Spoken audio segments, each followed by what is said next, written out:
वीर्य की ऊर्जा का रहस्य। हाँ मेरे प्रिय मित्रों, आज हम बात करेंगे वीर्य की ऊर्जा का रहस्य। अगर कोई बालक हस्तमैथुन करता है तो वह किसी भी बड़े व्यक्ति से आंख में आंख मिलाकर बात नहीं कर सकता है।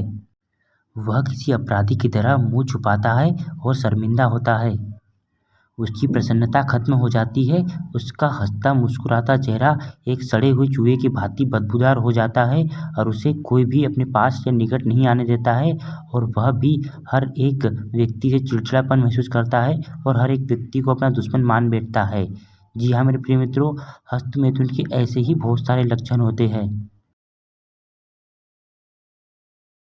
मेरे प्रिय मित्रों, अगर कोई व्यक्ति हस्तमैथुन करता है तो उससे गाल अंदर की ओर धंस जाते हैं और रीढ़ की हड्डियाँ या हाथ पैर की हड्डियाँ, छाती की हड्डियाँ बाहर निकल आती है और वह एक भद्दा मुंह वाला व्यक्ति दिखने लगता है। वह साहसी और व्यक्ति अपने पूरे बल के साथ में कभी काम नहीं कर पाता है, चिड़चिड़ापन महसूस करता है, किसी व्यक्ति को देखकर गुस्सा होने लगता है और अपने आप में कॉन्फिडेंस पूरा तरह खो देता है। वह बाल पकने व झड़ने लगते हैं। वह व्यक्ति कम अवस्था में ही वृद्ध नजर आता है और कोई भी समस्या आने पर उसकी छाती की धड़कन, दिल की धड़कन बहुत तेज हो जाती है और वो थोड़ी सी समस्या आने पर घबरा जाता है। ऐसे व्यक्ति को पेट की हमेशा समस्या बनी रहती है, कब्ज बना रहता है, एसिडिटी बनी रहती है और हमेशा चिड़चिड़ापन महसूस करता है और कभी भी किसी कार्य को सफलतापूर्वक नहीं कर पाता है, नींद नहीं आती है। जी हाँ मेरे प्रिय मित्रों, हस्तमैथुन करने वाले व्यक्ति के ऐसे ही अनेक समस्याएं पैदा होती रहती है। अगर आप शरीर से 2 इंच त्वचा निकाल देते हो तो आपका शरीर अंदर से इतना गंदा और इतना भद्दा, इतना बदबूदार नज़र आएगा कि आप इसे देखना भी नहीं चाहोगे। तो आप किस किस वजह से इस हस्तमैथुन और मैस्टरबेशन के माध्यम से किस किस तरह से आप अपनी ज़िंदगी को बर्बाद कर रहे हो, इतनी प्यारी लाइफ को बर्बाद कर रहे हो और अपने इतने अच्छे शरीर को बर्बाद कर रहे हो। आपके शरीर में 2 इंच की त्वचा को छोड़ दिया जाए, उसके बाद आपका शरीर मलमूत्र का द्वार है। आप क्यों किसी हड्डी के ढाँचे को चाटते हो, किसी हड्डी के डाँटे से क्यों मोहब्बत करते हो? आप जिसे क्षणिक सुख कहते हो, वह सिर्फ़ पल भर का सुख होता है, कोई सामान्य सुख नहीं, वह स्थिर सुख नहीं होता है। आप किसी स्त्री से मोहित होते हो, वो उसकी चमड़ी है, बाकी अंदर का मलमूत्र का द्वार है। अगर आप किसी स्त्री से प्यार करते हो, उसे सेक्स करना चाहते हो, तो सिर्फ़ आपको मलमूत्र का द्वार दे सकती है, इसके अलावा स्त्री आपको कुछ नहीं दे सकती। आप क्यों अपने रास्ते से भटक जा रहे हो और भटकते-भटकते इतने भटक चुके हो कि आप अपने आप में ही खुद को ढूँढना भूल चुके हो। जिस तरह कुत्ते को एक हड्डी मिल जाती है तो वह बार-बार उस हड्डी को ही चाटता रहता है और उसे लगता है कि इस हड्डी में से खून निकल रहा है और इस खून को मैं चाट रहा हूँ और मुझे बहुत आनंद आ रहा है।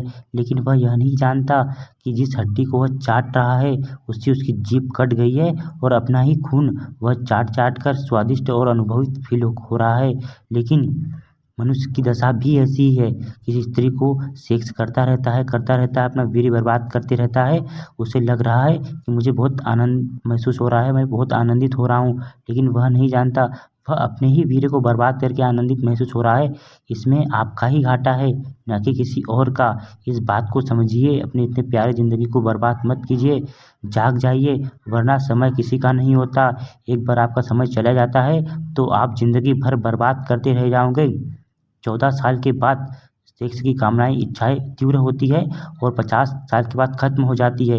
इसके बाद की ज़िंदगी आपकी कोई काम की नहीं, इसमें ही आप जो चाहे कर सकते हो। इसके बाद वृद्धावस्था में आप बीमारियों की लपेट में आ जाते हो और बीमारियों से जूझते मौत हो जाती है। और इससे पहले आपकी सारी समस्याएँ ख़त्म हो जाए, इससे पहले इस हस्तमैथुन की लत को ख़त्म कर दीजिए। अच्छी चीज़ें देखना आँखों का ब्रह्मचर्य है, अच्छी चीज़ें सुनना कानों का ब्रह्मचर्य है और अच्छी चीज़ें खाना आँख और कान और मुँह का ब्रह्मचर्य है। अगर आप अच्छी चीज़ें खाते हो तो आपके विचार भी अच्छे आते हैं। अगर आप किसी जानवर को मार के खाते हो, मटन, चिकन खाते हो, तो आपको उसमें ही मज़ा आता है, लेकिन वह आपका मज़ा क्षणिक सुख होता है।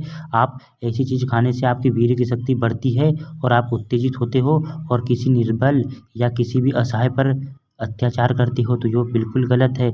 आप शुद्ध शाकाहारी भोजन खाइए, जो कि सनातन धर्म में बताया गया है। हमारे और आपके प्रिय गुरु कहते हैं, गौतम बुद्ध, कि यह शरीर कच्चे घड़े की तरह होता है, इसे भट्टी में पकाना होता है। इसे वीर को स्थित करने के लिए ताप और यज्ञ और अपने ध्यान के माध्यम से इसे तपाना होता है।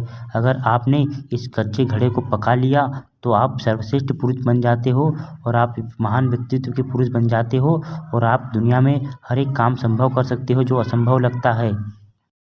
आप किसी स्त्री या फिर पुरुष की चिकनी चमड़ी देखकर उस पर मोहित होइए। वह मलमूत्र के अलावा कुछ भी नहीं है। 2 इंच के नीचे कंकाल दफन है। इस कंकाल पर आप क्यों मोहित होते हो और अपना इतना प्यारा जीवन बर्बाद करते हो? सेक्स की इच्छाएं खत्म हो जाएंगी जब तक आपकी मन की इच्छाएं खत्म नहीं होती है। अगर आप किसी स्त्री की लिंग से आकर्षित होते हो या फिर किसी स्त्री पुरुष की लिंग से आकर्षित होती है तो वह क्षणिक सुख देता है। यह मिट्टी का घड़ा है, मिट्टी में ही मिल जाना है। और मेरे प्रिय मित्रों, अगर आपके जब भी गुप्त अंग ऐसा लगे कि सेक्स करने का मन हो रहा है या आप किसी स्त्री के प्रति आकर्षित हो रहे हो तो अपने गुप्त अंग को मतलब लिंग को ठंडे पानी से धो लीजिए ताकि आपकी वीर अगर कोई भी कार्य करता है तो पूरे साहस और उत्साह के साथ करता है, तभी वह व्यक्ति सफल हो जाता है। वीर की यह अनेक शक्तियाँ होती हैं। वीर की शक्ति जो पहचान जाता है वीरनाश कभी नहीं करता है। आपको हर समस्या का समाधान मिलेगा अगर आपके पास वीर की शक्ति है। आप कभी फ्रस्ट्रेट नहीं होंगे, कभी डिप्रेशन में नहीं जाओगे। हर समस्या का कहीं ना कहीं समाधान आप ढूंढ ही लोगे। जब तक आप में साहस है, इच्छाएं है, आप कभी भी हार नहीं मानोगे। इसके लिए पहले आपको वीर की शक्ति अपने शारीरिक शक्ति को वज्र की तरह बनाना पड़ेगा। इसके लिए आपको हस्त मिथुन से दूर रहना पड़ेगा। वीर स्थिर कभी नहीं रह सकता है, या तो वह बाहर की ओर निकलेगा या फिर वह ऊपर की ओर निकलेगा। अगर ये बाहर की ओर निकलेगा तो आपकी हानि होगी। तो ऐसी स्थिति हम क्या करें? तो ऐसी स्थिति में हमें ध्यान करना होता है। हम ध्यान के माध्यम से वीर की शक्ति को मस्तिष्क की ओर ला सकते हैं और हमारे 8 मूल चक्र को जगा सकते हैं। इसके लिए हमें रोज योग करना होगा, जिसके बाद हम एक शक्तिशाली वज्रवान व्यक्ति बन जाएंगे।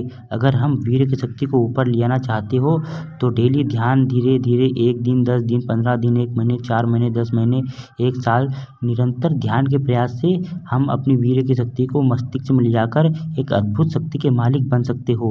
अगर आप भी वीर को बाहर निकालते हो तो सुन लीजिए, आप भी वीर की शक्ति को वज्र की तरह बनाने के लिए आपको मस्तिष्क में वीर की शक्ति को ले जाना ही होगा। आप निरंतर छोटे लिंग पर ध्यान कीजिए और धीरे धीरे सोचिए कि मेरे ऊपर की ओर शक्ति बढ़ रही है, वीर की शक्ति मेरे ऊपर की ओर जा रही है और मैं और भी शक्तिशाली हो रहा हूँ। बस करते रहिए।